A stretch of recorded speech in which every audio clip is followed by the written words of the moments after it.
Fiona Cincotta is an analyst at City Index, and I asked her whether she agreed with the Commission President that the bloc's vaccine record is something to be proud of.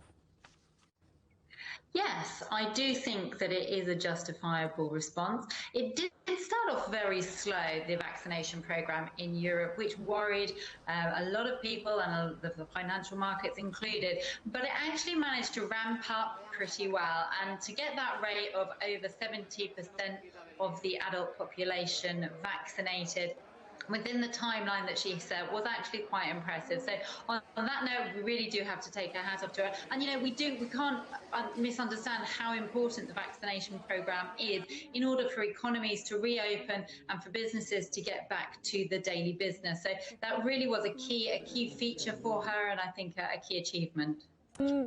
Also on the agenda, climate change. So more EU money is to be given to fighting it, and calls for other nations to do the same. Is what's been suggested enough, do you think, to help poorer countries meet those existing goals?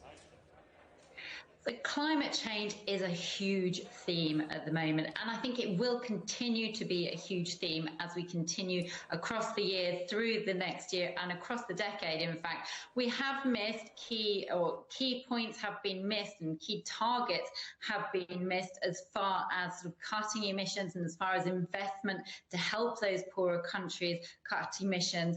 And that's something that was really picked up on today. The EU are doing a lot to move forward and to change that, but I think there can always be more done. And she also pointed out that perhaps there are other countries, other developed countries, that are falling behind in their responsibilities as far as sort of putting that investment into those poorer countries is concerned. So plenty of takeaways from this speech. Another one calls for Europe to be able to create its own chip-making system. Well, that makes sense given the global chip shortage, doesn't it?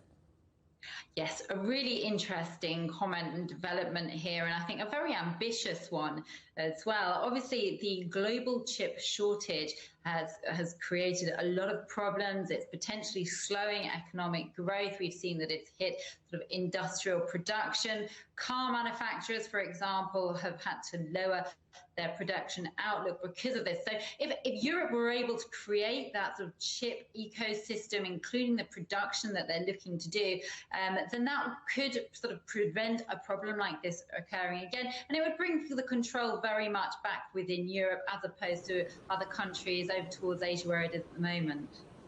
What did you make of what's been left out of her address? There was no mention of Brexit, for example. That's right, and that was really interesting because I think the timing of this speech was actually quite key. If we think about where we've been over the past 2 years, where we've had the COVID pandemic and Brexit, these are two huge events. And the fact that Brexit was sort of been left out there was quite noticeable. Obviously, we did talk about the vaccine, so that was very much in there. But as far as Brexit and where that's moving, that was definitely avoided. I think there is sort of still a lot of sort of political sort of nervousness around the Brexit situation. It hasn't been completed. It doesn't feel like the Brexit solution has been tidily wrapped up yet. So I think that could be one of the reasons why it had been passed over.